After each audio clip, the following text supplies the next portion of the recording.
Друзья, привет! В этом видео другой лектор, и мы разберем с вами, как справиться с компульсивным перееданием. Напоминаю, что перед этим вы проходили тест, из которого могли узнать, есть ли у вас проблема компульсивного переедания или все же нет. Так вот, если у вас были положительные результаты теста, то вам как раз пригодится та информация, которую я буду давать. Самая такая типичная жалоба человека, который страдает компульсивным перееданием: я не могу себя контролировать, я не могу остановиться, когда ем. То есть такое ощущение бесконтрольного приема пищи. При этом обычно страдающие компульсивным перееданием очень хотят питаться более правильно, более здорово, хотят привести свой вес в норму, но у них очень плохо это получается. Они садятся на разные диеты, пробуют разные варианты, эксперименты с питанием, но в результате еще больше переедают, еще больше срываются и еще больше набирают вес. Дело в том, что у каждой нашей привычки, даже самой вредной, есть определенный защитный механизм, ведь наш организм, он очень мудрый. И у переедания такой механизм тоже есть. Это защита от негативных эмоций. Когда вы испытываете негативную эмоцию и не знаете, как с ней справиться, а возможно даже и не умеете ее почувствовать, то у вас организм реагирует следующим образом. Ага, мне когда-то было хорошо, когда я поел, мне было спокойно, я чувствовал себя защищенным, значит, нужно поесть, причем плотно поесть. Дело в том, что во время еды у нас вырабатываются гормоны счастья, у нас активируется парасимпатическая нервная система, которая обладает успокаивающим действием, и еда нам действительно дарит такое чувство спокойствия и защиты. И каждый раз, когда вы испытываете негативные эмоции и прибегаете к еде, вы формируете у себя привычку: когда мне плохо, я ем. Как справиться с этой зависимостью? Ведь переедание – это тоже зависимость, только не от алкоголя, не от наркотиков, а от еды. И на первом шаге, на первой ступеньке очень важно перестать бороться и признать свое бессилие. Странный совет, верно? Ведь мы вроде как боремся с весом с лишним, мы должны формировать правильные привычки и бороться с едой. Но на самом деле сам факт борьбы, он возводит еду на некий пьедестал и делает едой центром вашей жизни. Вместо того, чтобы самореализовываться, получать удовольствие от каких-то мгновений своей жизни, вы очень много времени уделяете еде, постоянно думая: ой, а как вообще люди остаются стройными и едят столько много? Я опять съел много, переел, как же мне это все сжечь? Ой, а что бы такое съесть, чтобы не располнеть, и чтобы было идеальное у меня питание? Таким образом, вместо того, чтобы быть фоном вашей жизни, а еда – это физиологический процесс, это такой мимолетный процесс, как поход в туалет, как почистить зубы. Ведь вы же не думаете о том, чтобы: ой, а когда мне почистить зубы, ой, а какой пастой я буду чистить, ой, а какой щеткой и так далее. То есть это какой-то такой кратковременный эпизод, да, он тоже может приносить удовольствие, ну, конечно, во время еды его больше, но все же. То есть еда дает нам прежде всего возможность жить и жить активной, полноценной жизнью. Она не должна становиться центром. И дело в том, что сам факт вот этой борьбы, он вызывает у вас выраженные негативные эмоции. Это и чувство вины, и чувство стыда, и тревоги, страха из-за того, что вы как будто теряете вот этот контроль над своей жизнью. Это, в свою очередь, еще больше провоцирует переедание. Помните, у нас переедание носит защитную роль, чтобы справиться с негативными эмоциями. И формируется такой порочный круг, мы его называем в медицине. То есть, когда мне плохо, я ем, мне становится от переедания еще хуже и вызывает это негативные эмоции из-за борьбы, я еще больше переедаю, ну и вот такой кружок. По нему мы можем, как белки, бегать круглыми днями и, собственно говоря, оставаться с лишним весом. Как это изменить? Расслабьтесь. Признайте, что сейчас, на данный момент, вы бессильны. Вы не бог, вы не какой-то супергерой, не робот, вы человек. которого, да, есть свои слабости. В конце концов, мы все когда-либо переедали, но не все при этом страдали компульсивным перееданием. И вам нужно несколько сдвинуть ракурс своего внимания, сдвинуть приоритеты. Вы заботитесь и правильно питаетесь не потому, что вы хотите похудеть и вы недовольны своим телом, хотя, да, вес он важен и для здоровья в том числе. Но вы стараетесь правильно питаться, потому что вы любите себя, вы хотите позаботиться о своем теле. Будьте готовы постепенно и без напряжения менять свое питание. Будьте готовы к тому, что да, не все может получаться сразу, на это нужно время.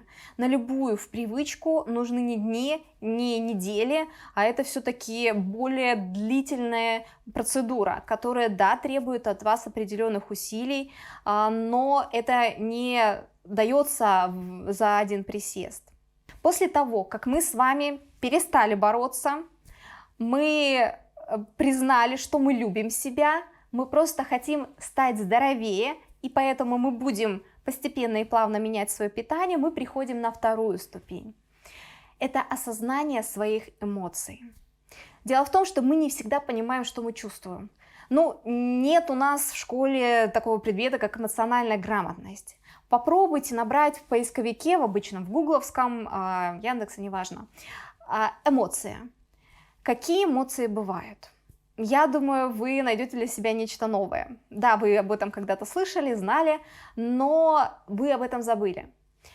Прочитайте, какие эмоции существуют, какие из этих эмоций вы сами часто испытываете. Можете прям выписать себе на листочек и положительное, и отрицательное. Ведь дело в том, что какой нюанс есть? Не всегда мы только негативные эмоции заедаем. Даже в порыве какого-то счастья, радости мы можем бросаться к холодильнику. Почему такое происходит? Дело в том, что когда что-то происходит такое прям радостное, волнительное, то мы порой так подспудно, подсознательно чувствуем тревогу. А возможно, что-то переменится в нашей жизни. А возможно, у нас какая-то ложится большая ответственность. Или мы сами на себя накладываем большую ответственность. Это вызывает чувство тревоги. И это побуждает нас к перееданию. Так вот, ваша задача научиться отслеживать свои эмоции и понимать, испытываете вы чувство голода сейчас на данный момент, или вы чувствуете какую-то другую эмоцию, с которой нужно совершенно иначе работать. Если вы действительно испытываете чувство голода, подумайте, а что вы сейчас хотите съесть? А может быть, вы вообще хотите выпить воды, потому что очень часто нас мучает жажда, но мы вместо того, чтобы попить, едим. То есть бывает даже и такое. Если же вы испытываете эмоции, то мы с вами будем поступать несколько иным способом, об этом поговорим далее. Но сначала хочется с вами разобрать еще одну очень важную ступень. Это научиться получать удовольствие от еды. Ну, вроде как еда и так доставляет удовольствие, верно? Но на самом деле человек, который страдает компульсивным перееданием, очень часто не способен получить полноценное удовольствие от еды. Обычно как происходит? Садимся, наедаемся быстро, какой-то, да, привкус там сладкого, соленого чего-то есть, и все, мы уже наелись, живот полон, и мы чувствуем там стыд, страх, вину и дискомфорт какой-то, не более того. На самом деле еда действительно может доставлять удовольствие, такое многогранное удовольствие. Например, если вы едите шоколад, то сначала посмотрите, какие красивые плитки, какие они ровненькие, какой шоколад, он пористый или он твердый, такой плотный, какой запах шоколада, прям обалденный, вкусный запах, вы действительно хотите сейчас его съесть. Отломите маленький кусочек, посмотрите на него, аккуратно его положите на язык, и попробуйте вот ощутить саму консистенцию, какой он на вкус, вот что он сладкий, немножко вот он с горчинкой, возможно, какие-то привкусы там корицы или каких-то, может быть, фруктов, орехов есть. Научитесь прям быть в процессе. Отложите все обязательно компьютеры, телефоны, телевизоры, книги, то есть другие источники удовольствия. Научитесь получать удовольствие от еды, научитесь быть прямо сейчас в процессе. Тогда вам будет проще понять: ага, что-то я уже наелся, потому что я уже такого удовольствия не получаю, мне все, хватит. Это будет останавливать вас от переедания. Во-вторых, как раз будут вырабатываться те необходимые тоже гормоны радости и активироваться парасимпатическая нервная система, которая дает тоже вот это спокойствие, защищенность. Но для этого вам не нужно будет есть много. Для этого будет достаточно небольшого количества еды. И давайте перейдем на четвертую очень важную ступень. Это создание списка некой самопомощи. Помните, я вам говорила, что еда нас защищает от негативных эмоций. Мы с вами составили уже список этих эмоций. Так вот, очень важно написать напротив каждой вашей эмоции, порядка 2-3 вариантов дел, которые могут вас от этой эмоции негативной быстро избавить. Это должна быть, разумеется, не еда, вообще ничего связанное с едой, но это должно быть нечто простое, элементарное, к чему вы можете прибегать, запросто так, то есть независимо от того, где вы находитесь, независимо от того, сколько времени, есть у вас деньги или нет. То есть, например, поехать куда-то в путешествие, возможно, все-таки это не самый хороший вариант, да? Но покататься на велосипеде уже куда-то, прогуляться, например, потанцевать, принять ванну, какой-то контрастный душ, например, порисовать. То есть здесь у каждого есть свои какие-то любимые действия, занятия, которые могут избавить от негативных эмоций. Это может быть и сделать звонок подруге, просто обняться с любимым человеком, может быть заняться уборкой дома или погулять с собакой. Подумайте, какие действия вас могут довольно быстро избавить от негативных эмоций. Возможно, знаете, какая-то банальность, если вы испытываете чувство гнева, иногда помогает разорвать просто бумагу в клочья. Обязательно стоит создавать этот список в спокойном состоянии, то есть когда вы не в тревоге, когда вы не испытываете каких-то негативных эмоций, вам спокойно, хорошо, вы сели, подумали, составили список, может быть, где-то на телефоне его сохранили, чтобы он всегда был у вас под рукой. И в следующий раз, когда вы будете тянуться к холодильнику, чтобы переесть, вы обязательно отслеживайте, напоминаю, свои эмоции. Ага, если вы испытываете голод, вы едите. Если вы испытываете негативную эмоцию, вы тут же открываете список, выбираете, что вы можете сейчас сделать, чтобы справиться с этой эмоцией. И, собственно говоря, вуаля, вы уже потихоньку уходите от перееданий. Вы научаетесь справляться со своими эмоциями другим, более полезным способом. Итак, пятая очень важная ступень, но это даже не ступень, это больше такое осознание, приятие информации. Учтите, что, еще раз напоминаю, для каждой привычки нужно время. Привычка — это не просто нечто неосязаемое, это вполне такой отслеживаемый процесс. Дело в том, что когда у нас формируется та или иная привычка, у нас образуются новые связи в головном мозге. И когда вы повторяете действие одно и то же несколько раз, то эти связи закрепляются. И сейчас у вас есть привычка «мне плохо, я ем и переедаю». Чтобы уйти от этой привычки, нужно создать новые. А на создание новых всегда уходит больше усилий и всегда уходит больше времени. Еще раз возвращаясь к той теме, что не все будет получаться сразу, и вам нужно пробовать снова и снова менять свои приоритеты, менять свои привычки. И это является абсолютно нормальным. Это не потому, что вы плохие, не потому, что вы какие-то ленивые, вы не безволевые и так далее. Нет, это нормально, это просто процесс формирования новых привычек. И вспоминайте каждый раз, что если даже вы переели, это не повод идти сжигать в какой-то дикой вообще кардиотренировке свои калории, и это не повод винить себя. Это повод просто признать: да, я переел, но в следующий раз я знаю, как мне быть, и я постараюсь этого избежать. Все. То есть старайтесь действовать по такому алгоритму и не примешивать сюда вот эту вину, страх, стыд и так далее.